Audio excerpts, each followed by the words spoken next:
Bine ai venit la Povești Școală! Astăzi vorbim despre încrederea în sine. Am studiat mult acest subiect și am văzut și ce funcționează la mine. Așa că azi am să-ți spun cum să crești încrederea în sine în 3 pași simpli. Oamenii încrezători sunt ascultați, admirați, trăiesc viața din plin și vrem să fim ca ei.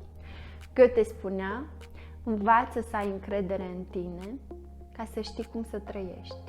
Și totuși, cum să avem mai multă încredere în noi? Pare un concept așa abstract și la școală n-am învățat asta, deși are un impact major asupra modului în care trăim. Încrederea în sine nu este aroganță, masculinitate exagerată, poză în bikini pusă pe Instagram și nu este vorbitul tare în ședințe de business. Încrederea în sine are 3 componente.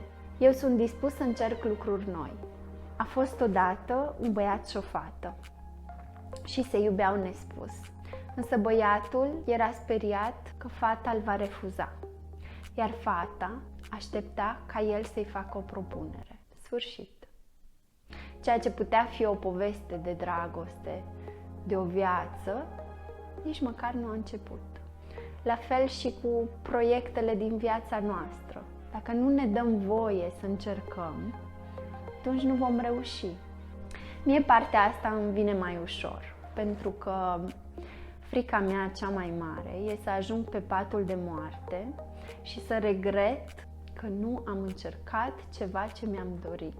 Dacă suntem puțin atenți la gândurile noastre, avem momente când vine un gând: ar trebui să fac asta sau mi-aș dori să fac asta.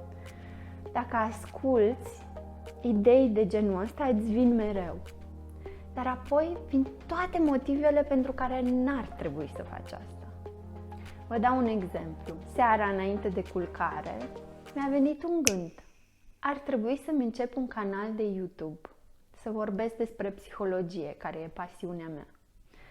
Imediat după au venit 10 gânduri. Cine ești tu să vorbești despre psihologie? O să te faci de rușine. Și nu le-am băgat în seamă.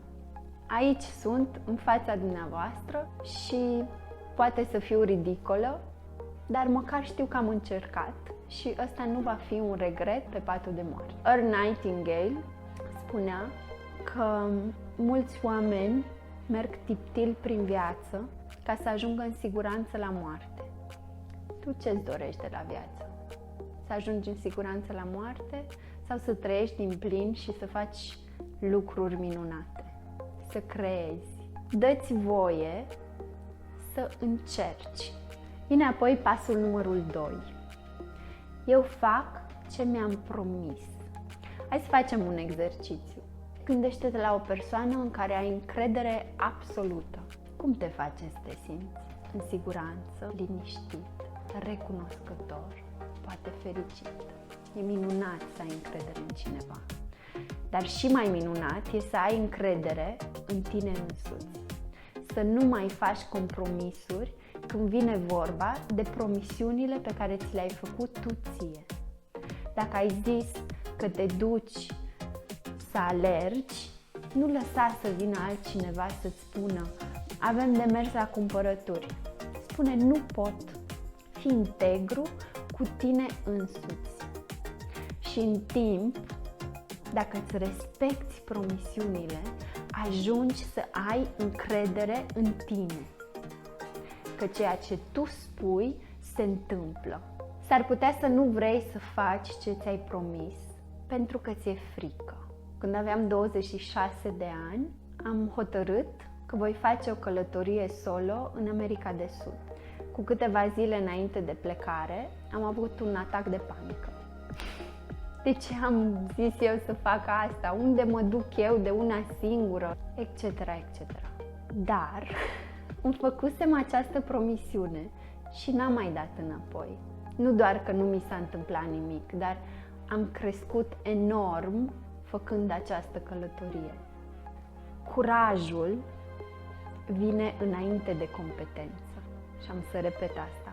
Curajul vine înainte de competență. Înainte să știi că ești capabil să faci ceva, trebuie să ai curajul să încerci. Mel Robbins are o metodă. Numără invers de la 5, 4, 3, 2, 1 și apoi fă. Scrie acel e-mail, pune mâna pe telefon, fă ceea ce amâni de mult timp, ceea ce ți-e frică să faci, fă-o. Dacă o faci, ajungem la următorul pas. Eu pot. Și eu pot nu înseamnă eu am avut succes.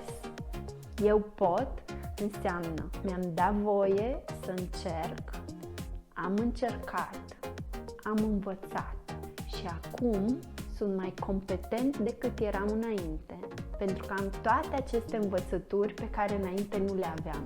Și așa intri într-o spirală ascendentă a încrederii în sine.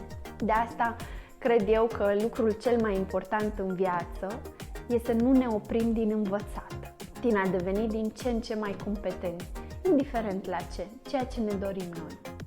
Când eram la universitate, am mers cu o bursă Erasmus în Spania.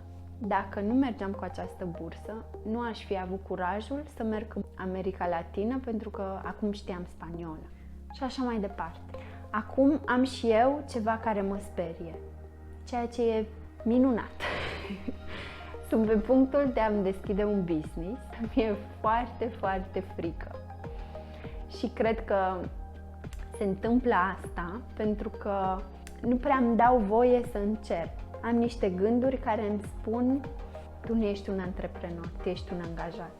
Și aici trebuie să-mi schimb paradigma din cap, să-mi dai voie să mă arunc full on, complet, în acest nou business și să încerc. Poate va fi un eșec total, dar sunt sigură că am să învăț foarte multe din asta. Și pe viitor am să reușesc să fac ceva mai mare. Ideea e că asta e ce îmi doresc să fac. Și asta îmi doresc și pentru voi. Să urmăriți acele gânduri din cap care vă spun ce aveți de făcut. Pentru că acestea ne dau energie și ne fac să fim mulțumiți de cum ne trăim viața. Scrieți-mi în comentarii care este persoana în care aveți încredere absolută și care va fi modelul vostru pentru a vă ține promisiunile față de propria persoană.